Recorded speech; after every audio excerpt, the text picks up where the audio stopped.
Hello, everyone. Welcome to the Alive with Courage podcast. I have the pleasure of sitting with Andrew Hartman today. Super pumped to have this time with you, Andrew. Personally, I have been experiencing the absolute epic blessing of being with you the last 6 weeks in just a deep dive into the Time Boss world. And it's been so enriching for me. So I was like, I've got to get this guy on this podcast to talk about the heart, the mindset, and what happens when we actually just take some time to look at time, our relationship to time, and how it affects the way we show up and how we create in the world. And so super excited to have you. Yeah, love it. So glad to be here, Seth. I've been really looking forward to this conversation as well. So I'm glad for us to do this. I think I first met you at the Faith Family Business Group, and you did this incredible 3-hour deep dive into the world of how leaders relate to time and how they experience time and how they're getting in their own way of time. So many light bulbs went on for me during that conversation, and it was so well articulated too, by the way. I would love to just start getting into the story of how Time Boss started, and for you, like your own personal experience of how you related to time and leading and how all those things were really coming to a clash, like in your own life. Yeah, so my story began really in my mid-20s. It was the first time I was in a job where I had more to do than time to do it. And I, probably like a lot of people listening, was given a calendar and given a to-do list and said, this is all you need. This will take care of you for the rest of your life. And I showed up with way more than time to do. And I suddenly realized, holy smokes, I have no idea what to do with time. And I think I, like a lot of people, relate to time as a to-do list, as there's work to be done. There's just stuff I have to make happen. And I'm just going to start shoveling and I'm going to make that stuff happen. And that was my job. So I was in a role where I had 12 clients. I was responsible for a department. None of those clients cared about each other's needs. They all had high demands, high expectations on me. And again, I just was almost instantly overwhelmed in that role. More to do than time to do it. The challenge was, probably like a lot of people listening, is I was good at my job. And so I could make a lot of things happen. I was high capacity.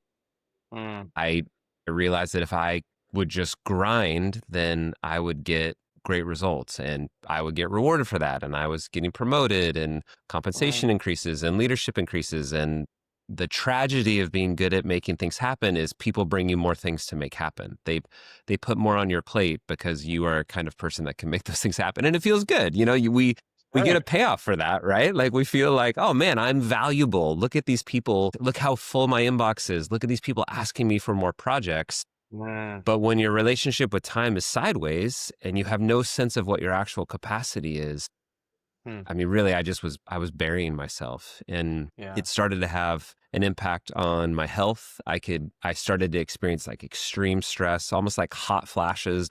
New demands would be made of me, or when I was afraid we weren't going to hit a timeline.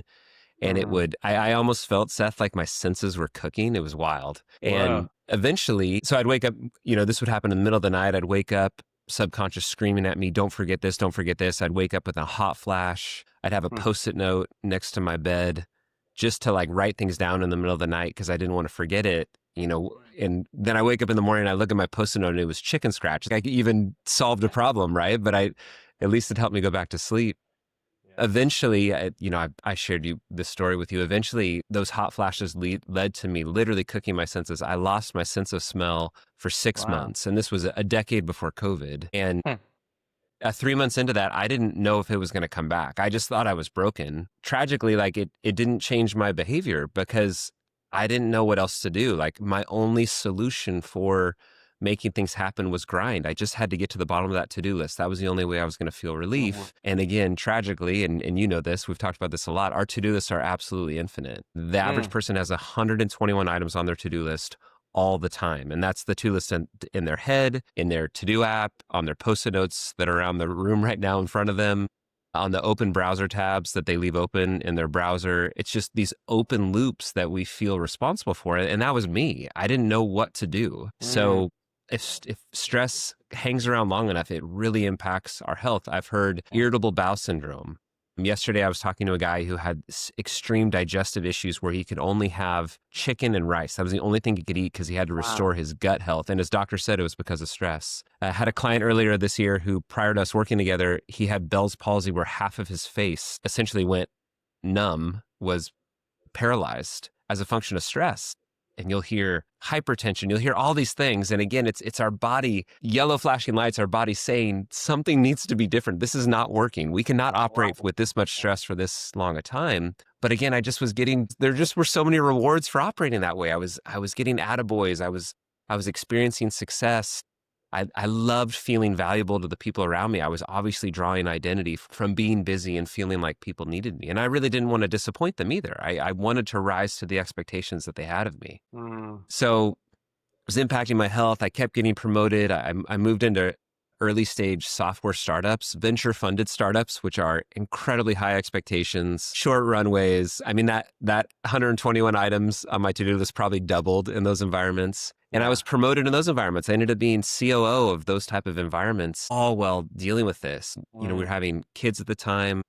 I saw myself coming home and being physically present with my kids, like trying to be there for dinner, trying to be there for bath time, but emotionally I was everywhere else, thinking about the emails that I needed to respond to once my kids got to bed, thinking about the projects that I just had to make sure got across the finish line, opening my laptop back up at 9 p.m. every night. My wife, Kelly, giving me that look of like, really? Like tonight again? And I would hold up my hand. I mean, it was such a tension. I'd hold up my hands like, I don't know what else to do. Like, how are we going to get these things done? How am I going to provide for our family? All these tensions that we feel as leaders, I just didn't know what to do. And again, I did not have a way of thinking about time that was sustainable. All I knew how to do was grind. So ultimately, go ahead. Yeah, please. Pause for 1 second. That moment of just like, my hands are up, I don't know what else to do, like I don't have enough time. And then you mentioned a word that was really interesting. Like when you start, my mind is always going to like, where's the root of this thing, right? And you used the word identity, like, hey, my identity was rooted in ... Like what would, as you're looking back and you see other leaders that you work with, what are some of the common like identities they're living into or starting their days with every single day that may be contributing? Because it's like I've got the overwhelming anxiety, I've got a relationship with time that's dysfunctional, and you keep moving down the list, and it's like eventually you get to this like bedrock of these core beliefs about how they see themselves. So I'm just curious, have you thought about that, of like what identities you were running on? Or? Yeah. I mean, it was different in various stages, but early on with those clients, I just was a people pleaser. I was whatever they described me as. If they thought I was doing a good job, I was a good person. I earned my love for the day. Check the box. Yeah. I worked through a season of that. Again, I didn't change my relationship with time. And then it was about a significance. It was about success. My scoreboard was, if I get to the end of the day and I check off enough items based off my expectations, then I would feel good about myself. And our personal expectations are the worst moving scoreboard you can possibly imagine, because they're so amorphous and they're so relative. And especially if we have no sense of our actual capacity, like I was lying to myself half the time. So I just felt like a failure. And so the average knowledge worker, Cal Newport in his book, Deep Work, said the average knowledge worker overestimates what they can get done by 20% on a daily basis, which means if your scoreboard is getting to the bottom of your to-do list, the average knowledge worker feels like a failure every single day on average, which is, it's tragic. It really is. And I can share, I mean, that's where my identity was. And there was very intentional, incremental, over a long period of time, work done on my identity to change, which was part and parcel with changing my relationship with time.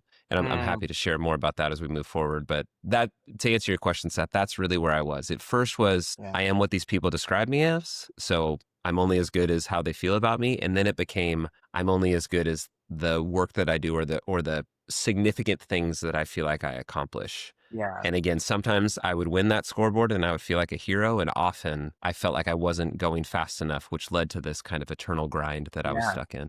Which maybe the third identity is like most days out of the week, like 3 out of 5 is like, I'm seeing myself as failure. I'm a failure. Yeah. Yep. I'm a failure. Yeah. I'm not going fast enough. And then all the things that come with that, right? What if people find out? What if they knew that this is the way I'm operating? What if I keep operating this way and we don't you know, we don't have enough to whatever the number was. We don't have enough to pay our mortgage or pay for our kids' college, or, you know, all of us have the thing, you know, those things that we're afraid that we're not going to get, those results we're not going to get if we don't keep grinding, or we're afraid of the relationships we're going to let down if we don't keep grinding. And that is what haunted me Mm. before. Like when we get stuck in that state, it feels like the room is on fire. You know, we are in the bottom of Maslow's hierarchy of needs. We are in survival state. We are afraid that if we don't take action on our to-do list, we are going to hurt ourselves or we're going to hurt someone we care about. So literally, it feels like the room is on fire. Our body has the same response from a stress perspective. And if the room is on fire, the most irrational thing we can do is sit still. We either have to put out that fire or we need to run, fight or flight. Those are our options. That's it. If we freeze, we die. And so I think often as leaders, you know, particularly when the chaos and complexity of all the things that are going to compete for our time weighs on us, we don't know what to do besides that. And to your point, I think identity becomes like a sideways identity becomes fuel within that of like, you better not sit still or people aren't going to speak highly of you. You're not going to have the significance you want to have. You're not going to provide for your family. You're going to be a failure. People are going to look at you like you're an idiot, whatever. Like all those statements start flying around our brain and we just keep grinding and living in that cycle. Yeah. You use that word, like you just keep shoveling, like just Yeah. keep shoveling. Yeah. Yeah. Yeah. I don't know if we're getting near the end of the tunnel, but I at least feel like I'm making progress. I feel I made it through today. I didn't die. I shoveled a lot. Let's just do the same thing tomorrow because I don't know what else to do. Yeah. And I was just thinking like, man, there's such a need for a space for leaders to just be honest about everything you just said. Like, this is what's rolling around in my heart. Like, these are the identities I'm living in. I just feel like a failure every day. Like I overwhelmed. The room feels like it's on fire. And it's like, if you don't have that space to be able to just at least let some of that out, like you're going to just, like you said, keep shoveling. And so I think you, from my experience with you, you are this incredible space to just start being honest about the actual realities and start opening up the kimono, so to speak, around what does the calendar look like? Do you have 3 calendars? Do you have like 6 to-do lists, right? Like, let's start getting into current reality of what is actually happening. And I feel like your process is such a sustainable mind way of unpacking the layers of what is actually reality. So that people can actually almost have the smelling salts and the sobriety to kind of wake up to the reality that is their life and is their week. And so I'm super curious, you got to that point where the smelling salts hit and something had to shift and change. I'm super curious, what was the sort of the wall that you hit that was like, I have to change? And what did that, like, if you were speaking to that person who's listening to this and they're like, check, check, check, that's how my day feels. My room feels like it's on fire. I've got hot flashes, anxiety.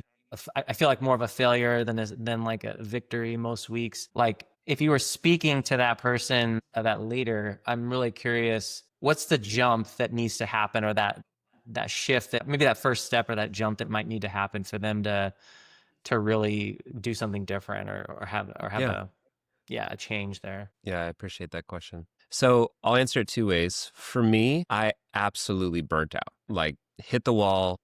My brain said, we're done. We're not doing this anymore. I describe burnout as emotional bankruptcy. In financial bankruptcy, the court comes in because you're insolvent.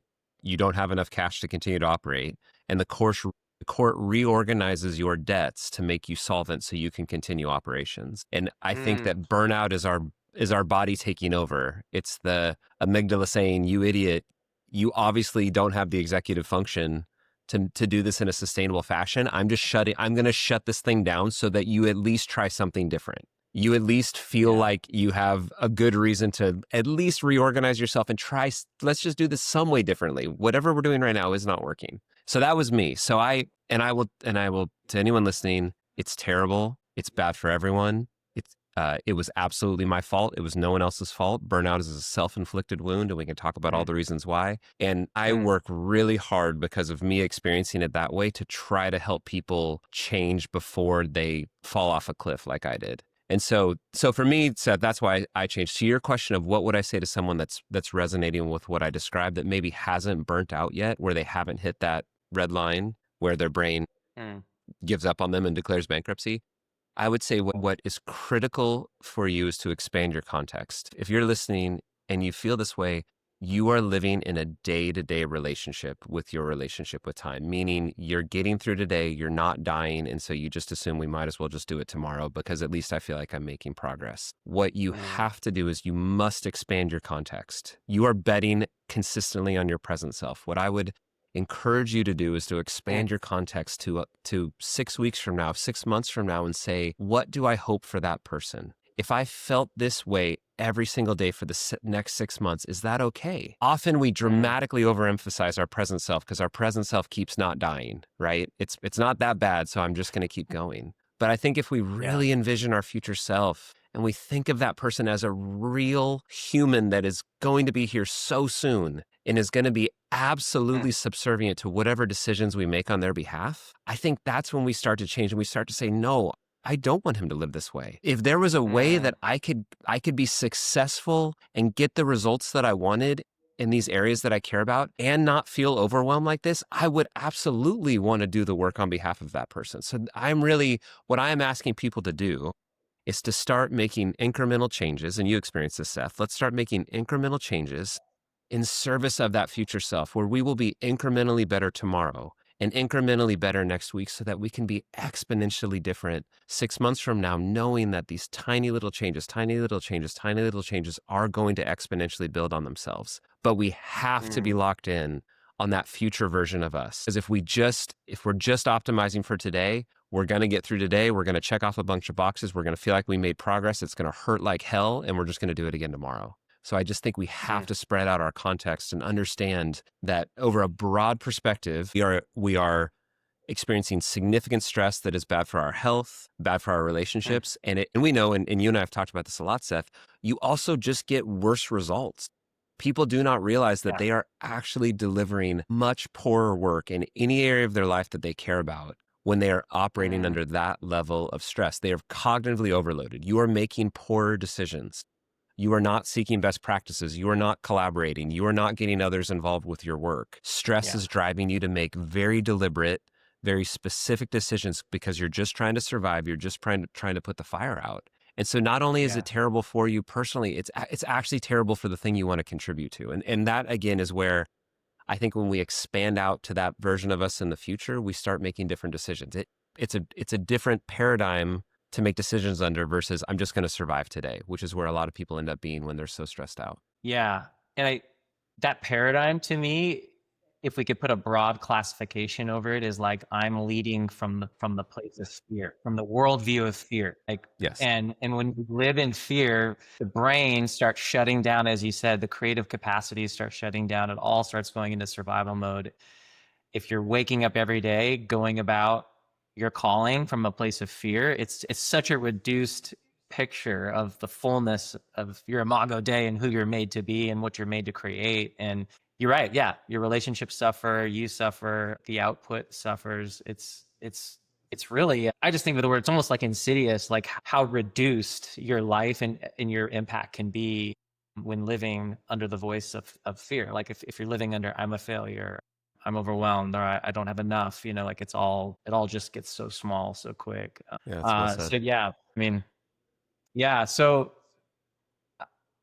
I guess what I'm curious about is Time Boss, something birthed out of this, right? Like in the phoenix of the action, it's like there's a phoenix that rose out of the ashes, and Time Boss came to be. And I'm just curious about that process. Like I almost imagine you like as a mad scientist, like going into your bunker and like there's deep learning, deep understanding. Like, how do I pull myself out of this? Because there's got to be a better way. So I'd be curious to hear how that process went for you, of how Time Boss came to be. Yeah. So I mentioned I burnt out, and really it was a Thursday night. We had just launched a massive project. I had thought, okay, a lot of us will say things like, I just got to get past this project, then it'll be different. And it never is. And I was doing that. I just had to get past this project.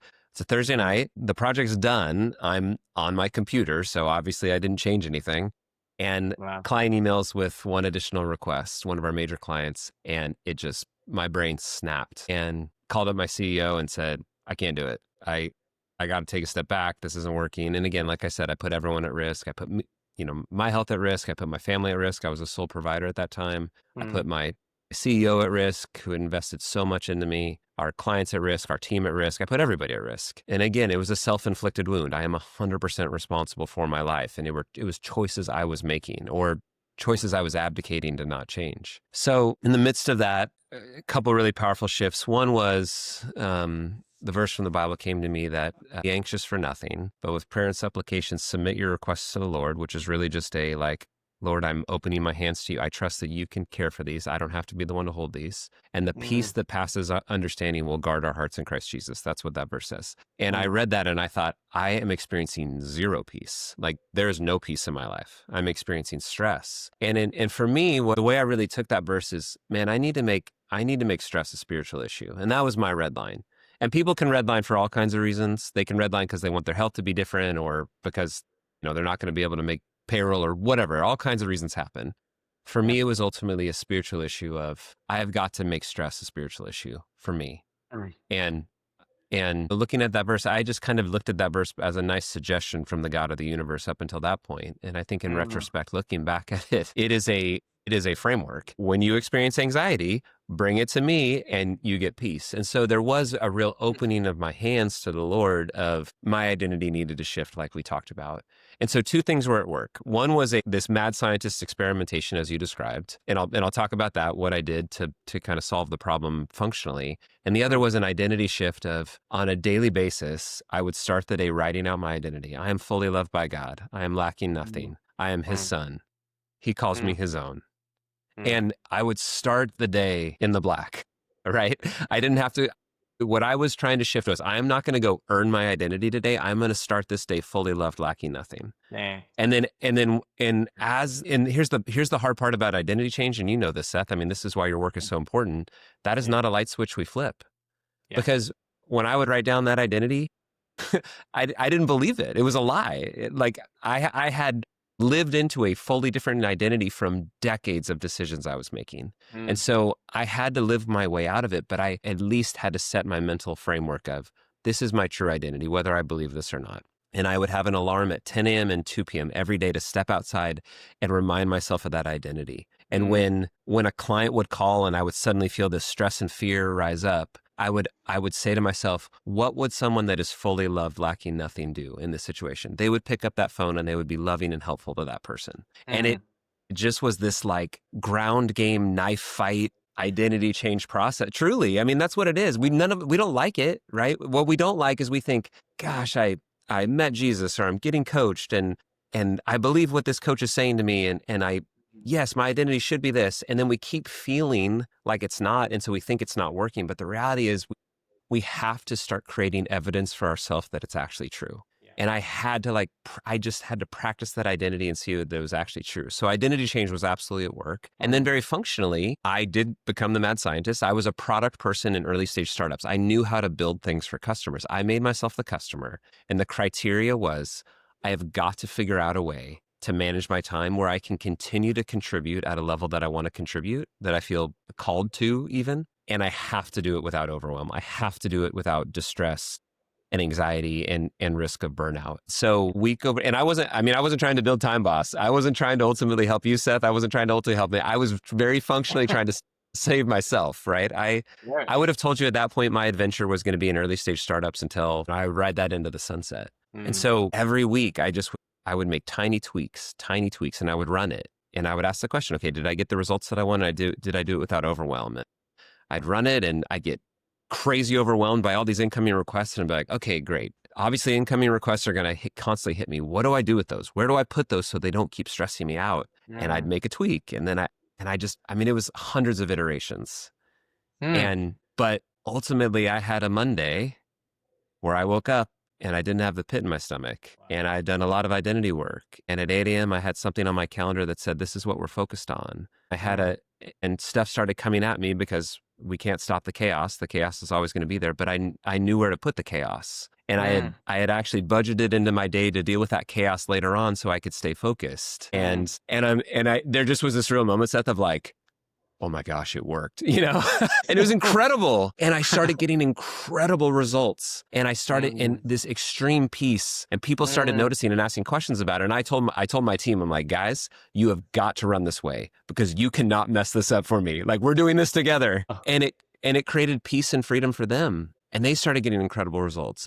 We'd end up at other companies. I ended up at other companies. They ended up at other companies. They would ask me to come train them at their company about, hey, whatever we were doing back there, can you come train us on how to do it at the new company? And it was this real light bulb moment for me of, oh my gosh, this is not an Andrew Hartman thing. Like, this is a time thing. This is how time works. And this is a way for us to look at time that does create peace, freedom, and clarity, not anxiety and fear and burnout. And the thing I'll say within that, Seth, that it is so critical, because I think it's so critical for your work. There were two things happening. I was very functionally changing my relationship with time and how I looked at time, and creating very simple systems in my life to deal with the chaos and complexity of everything that was happening outside of me. And inside of me, I was doing identity work. And so I do tell people that Time Boss will solve for chaos and complexity, but the final boss of all of this is you, is the things that are going on inside of you. Get the chaos and complexity right. But at the end of the day, if you still feel like a failure, or having that conversation with yourself, I can make a lot of the stress go away, but there may have to still be significant identity work that has to be done, which is why I think your work is so important. That's so good. Yeah, there's a mechanics and there's a heart that go hand in hand, that have to work hand in hand. And I love that eureka moment where you're like, oh my gosh, my heart is actually running on the truths of I am loved. And then the tools were sort of coming online just at the right time. And at that eureka moment, like you coined a phrase that I thought was really clever. It was your highest sustainable pace, if I got that right. And it almost sounds like that was where you got to taste that for the first time, of like, wow, here is my highest sustainable pace, like who I am designed to, like the full purpose of what I'm meant to give in this day is actually happening. And it's happening in a kind way that is kind to me, kind to others, and kind to the vision that I have in front of me. And so that phrase, your highest sustainable pace, has really stuck with me. It's a really cool, it's like two worlds coming together in a way that, like you said, this is how time is supposed to work. This is how our relationship to time should look. Yeah, I think it's the metaphor that's been very salient for me is that time is cash, not credit. And we all know, if we had, let's say in our work, we have $1 million budget that we're managing.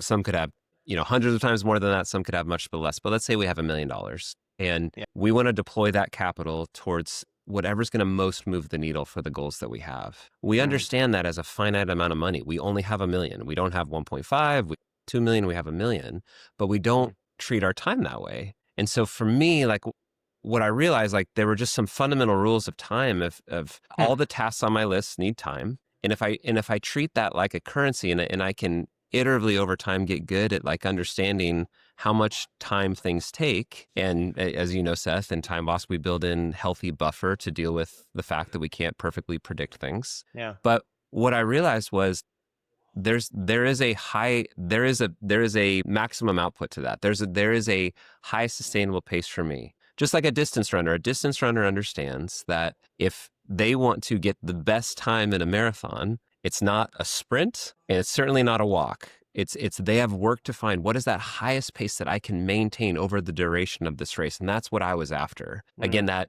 I mentioned earlier, you have to take that 6-month view of your life, like bet on your future self. I think high sustainable pace is 100% that. I want to be consistent day over day, where Andrew today, Andrew tomorrow, Andrew a week from now, Andrew 6 months from now is getting the maximum contribution. Because for me, Time Boss is for people that are up to something. It's for people that actually care about their contribution. They want to do incredible work, but they also care about their health. They care about their relationships. They care about their callings outside of work, all those things. It's how do we make all those work and have a system where we can consistently operate at that high sustainable pace. Yeah.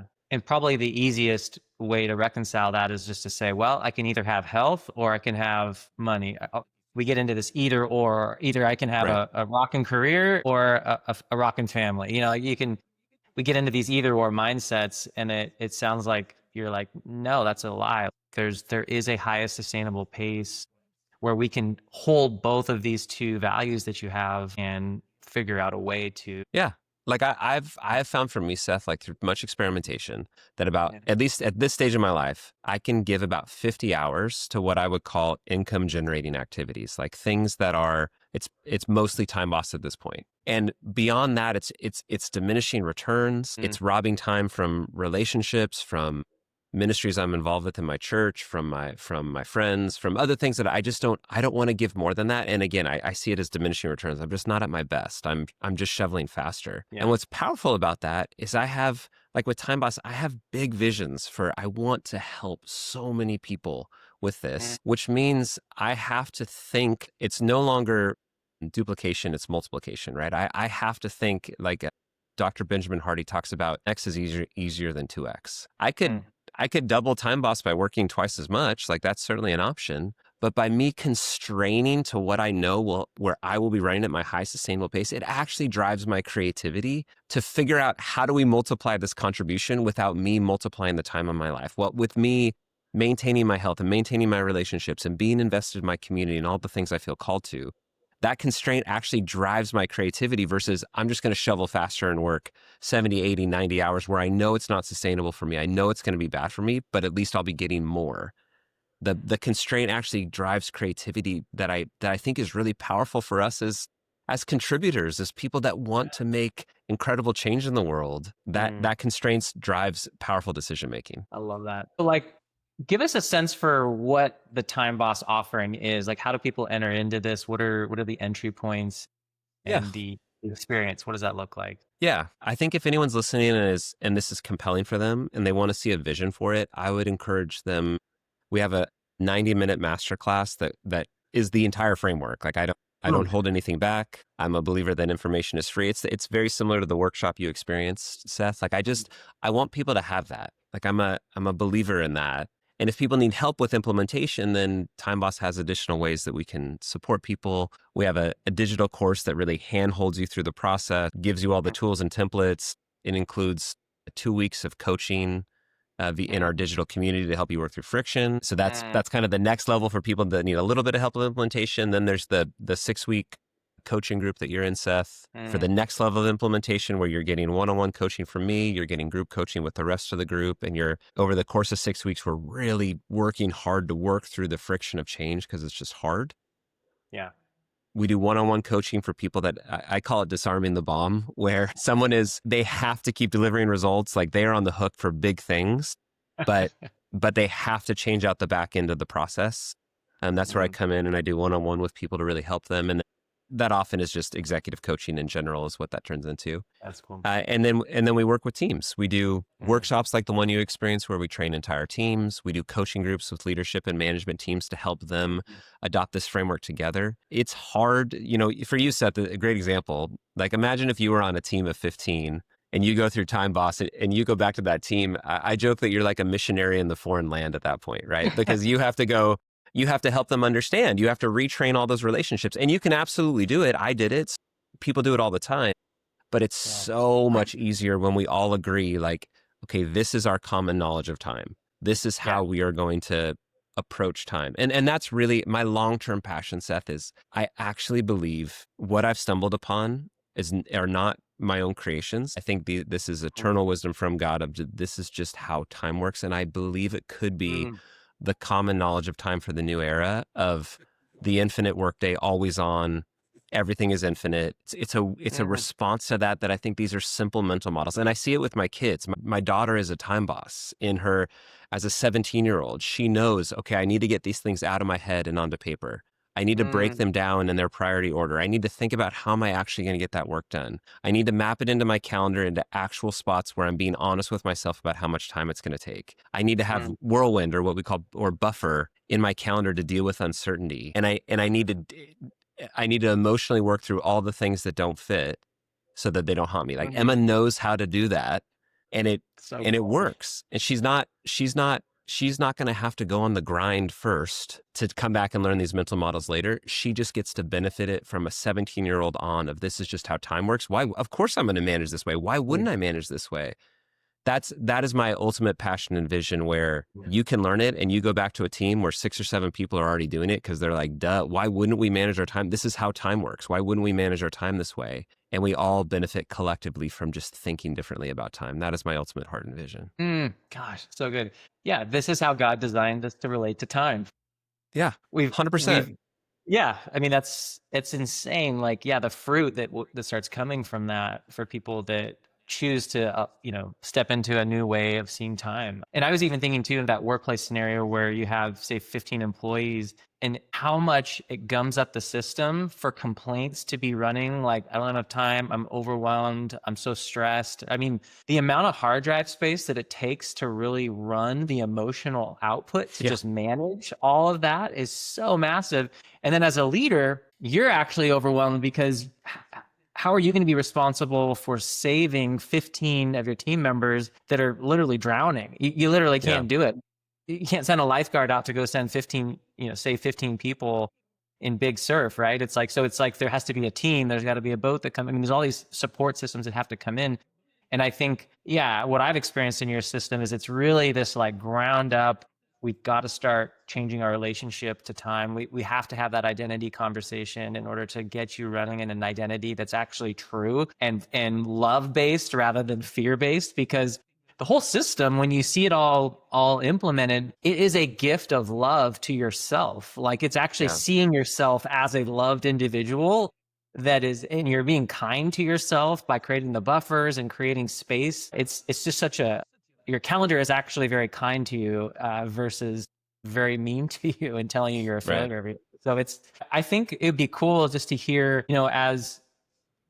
if people are suffering under the weight of, I'm a failure, I'm an overwhelm, I'm never going to get it done, and like those heavy lies and that heavy weight. What do you see? What are some of the new narratives that you see people's heart running on post this program of 6 weeks? Right? Like, how do you see? What do you start to see emerge out of the heart postures, the way they're seeing themselves, the way they're seeing other people in their lives? What are some of those narratives you're seeing? Yeah, I love that. That's such a great question. I think the fundamental one that I love, I didn't come up with this. Someone else said this, and it just filled my heart. They said, for the first time, I feel like there is enough time, and I think that's what we all want. Yeah. When there's enough time, everything gets better. Like right now, it's Seth. Like with you and I talking, this is on my calendar. We planned ahead, and I didn't expect to be able to get anything done in this time. I know as soon as we finish after this, there's going to be something on my calendar that I chose ahead of time that is worth my time, that I trust is going to be there. I don't have to worry about it, which means if I feel like there's enough time for you and I just to be together and have a great conversation.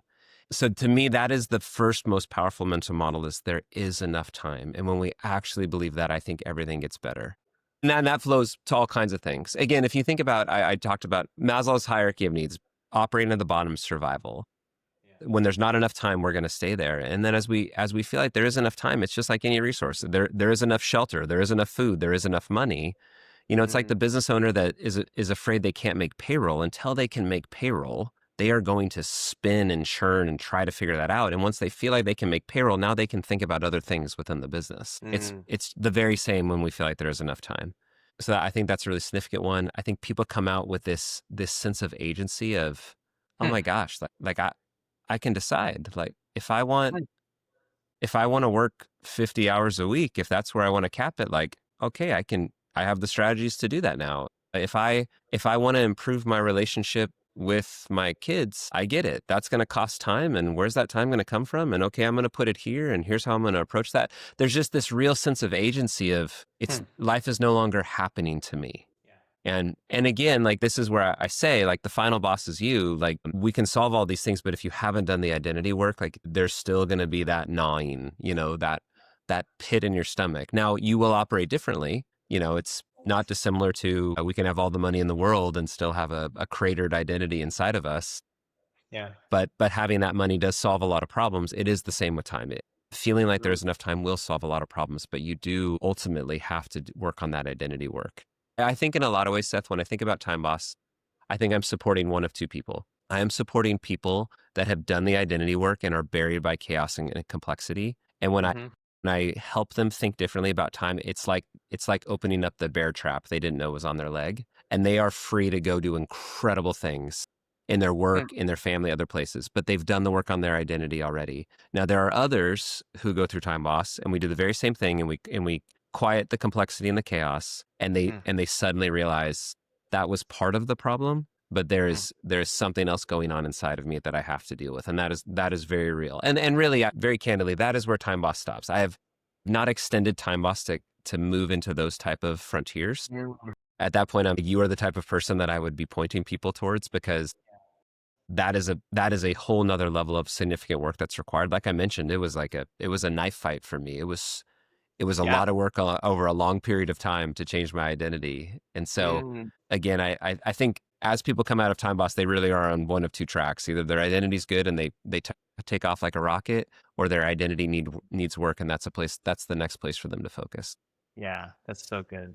Yeah, and I feel like there's a statement I use in our work a lot to invite people into the reality of their life. It's an ownership statement, but it says every experience you're having is an experience that you're creating. And I'm not saying that's a 100% true, but I just want you to try that on and see if there's resource in that statement for you. And oftentimes that's like a smelling salt that wakes people up to the like you said, the empowerment and the ownership opportunity that's right in front of them if they choose to want to take a different direction, right? And so the good news Yep. in that statement is, well, if you don't like the system, guess what? You could change it, and that starts either, like you said, on a more mechanics perspective of like, well, let's get into the mechanics, or hey, we've got some identity work to do here. Let's get started in one of these two lanes, which I think is a great moment for any leader that's listening right now, is to say, hey, what camp am I in? Like, is this an identity conversation that we need to start with, or is this a mechanics conversation? And those are two great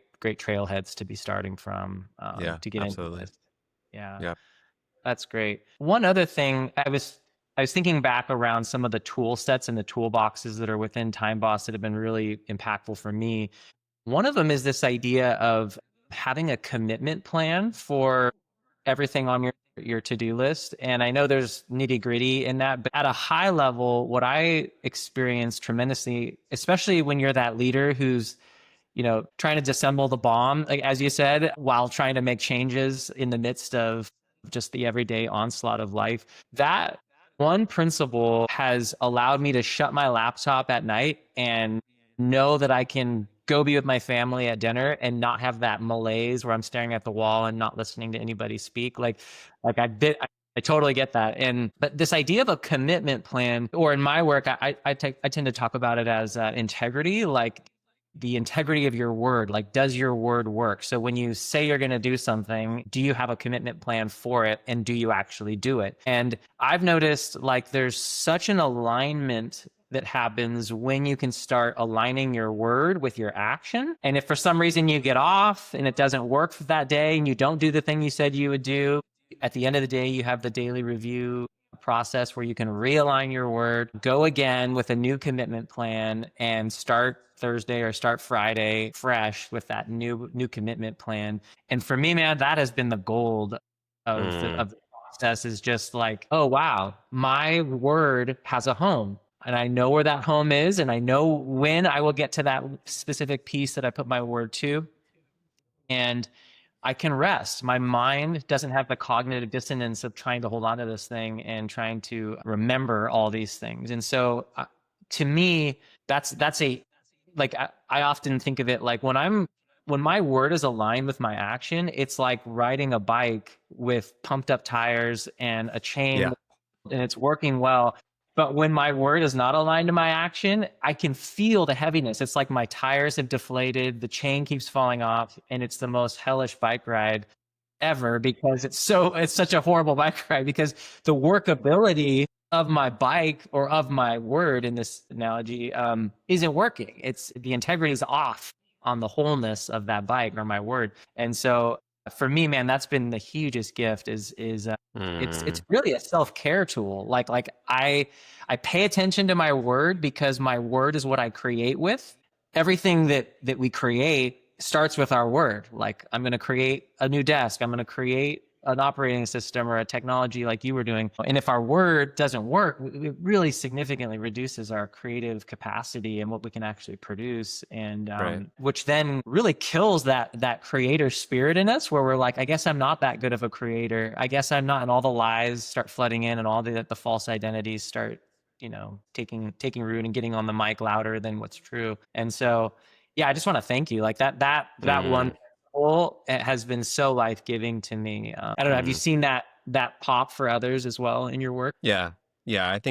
I really think that's the foundational idea. And to put some flesh on the bone of idea of a commitment plan, the way I think of it is all of our two items, those items you want to be integrity with that you mentioned, Seth. For all of us, they just have hooks in our brain. Like they sit on our brain. We care about them because again, they are for results or relationships that we want to really show up well for. And those rob us of our ability to be present. So the way I describe a commitment plan is it's like a babysitter where, you and I both have kids, Seth. We would get babysitters because we are emotionally connected to our children and we Yeah. and we don't want them to get hurt. We care about their safety. The babysitter comes in so that we can temporarily emotionally detach from them, not be fully present to them. They don't have to sit on our brain so that we can go be present to our spouse or present to self-care or run errands or whatever we might do when the babysitter's there. But the benefit is that the babysitter holds the item so that we don't have to, takes care of our children so we don't have to. That's to me the value of a commitment plan. And so Yeah. I really think at a base level, Time Boss is a systematic way to create commitment plans for all the things that you care about. Like Mm, I think that's the work we're actually doing. So that I think it definitely does resonate with people. And mm, so, for me, like I'll get to the end of the day and I'll have in Time Boss, we have a concept called a parking lot. I'll have things that I put in my parking lot throughout the day so I didn't have to worry about them, that they were safe there. And I'll come to mm, the end of the day and I'll just ask myself the question, okay, what's my commitment plan for this item? And a commitment plan might be, I'm going to put it tomorrow at 10 a.m. And I know tomorrow at 10 a.m. when I can do it then. There's enough time then. I'll do it then. That allows me to not worry about it till tomorrow at 10 a.m. Or I might mm, defer it until next week. And that's a mm. commitment plan, knowing I'm going to come back to it next week. So I don't have to worry about it till then. I will live in integrity with it. Yeah. I do think at a very base level, systematically, that is what we're doing, Mm, and the benefit, you said it gives you back this present moment. The only thing mm, that is here right now for me is you, mm. Seth. Literally, like in this moment. I don't know. I don't even know what I'm doing after this podcast, but my system does. I truly, because I've learned to trust it so much. I know that I've made such strong commitment plans that anything Mm, I've promised to anyone is in the system. It's either in my calendar or it's in my backlog. I am going to do it. I am not concerned about letting relationships down. I have not overpromised on something that I don't have a way to fulfill on it wow. Yeah. because the system takes care of that, which again, I think coming back to that big idea of what people get, I feel like there's enough time. And when I feel like there's enough time, I can be fully present to whatever's in front of me. And I feel like that's what we're getting right now, you and I, both of us. Yeah. Wow. There's got so many people are saying, give me some of that. I so need that. I just want to say thank you for the work you're doing and the depth of where it came from, because your Mm, story, like I said, the burning of all the things that you were running on, it has produced something so beautiful. The beauty that's emerged out of your suffering it's been so life-giving to so many people that I've talked to that have gone mm, through this program and have been influenced by it. So I really appreciate you being a bastion for giving us a new relationship with time. And mm, your phrase just is so disarming, is like, there is enough time. mm, And so many people want to come and combat that and say, no, there isn't. And that's why I highly recommend people to you, because I want them to go through that grinding tension of working it out and giving you all the hard no's, ifs, ands, buts. It doesn't work here. Just you hold such a great space for people to work through all that. So I mm. just highly recommend going and sparring with Andrew for 6 weeks as a way of really working this out, because there's so much freedom and lightness on the other side of this journey. But yeah, you got to get into the knife fight for a little bit, as you said, and work it Yeah. out. So Yeah. And I think that is important to say, Seth. I think it's important to underline that it's hard. Like we have lived into our relationship with time for decades, for for survival reasons and for success reasons. It's given us things that we really wanted. And so it does take, we can't just talk our way or think our way out of it. We have to live our way out of it. We have to work through the friction of change. And again, that's why I think that betting on our future self is so critical. Like my job is just hold the ball and make the incremental change, but I'm willing to do it, knowing that on the other side of it, it's what you described. It's peace, freedom, and clarity, not stress, fear, and anxiety. Yeah, that's so good. Thank you so much, Andrew, for just taking the time to just really unpack this, because there's so much life like on the other side of this process. And so I so appreciate this. And I think like for the leader who's just wanting to create more life and more courage in what they're up to and the calling that they have, this is an essential piece of the puzzle. You've got to have this in your toolkit in order to go run at your fullest, highest capacity. So thank you so much, man. Yeah, my pleasure, Seth. Great conversation. So glad to be here. Thank you for having me. My pleasure, man. Yeah, we'll see you.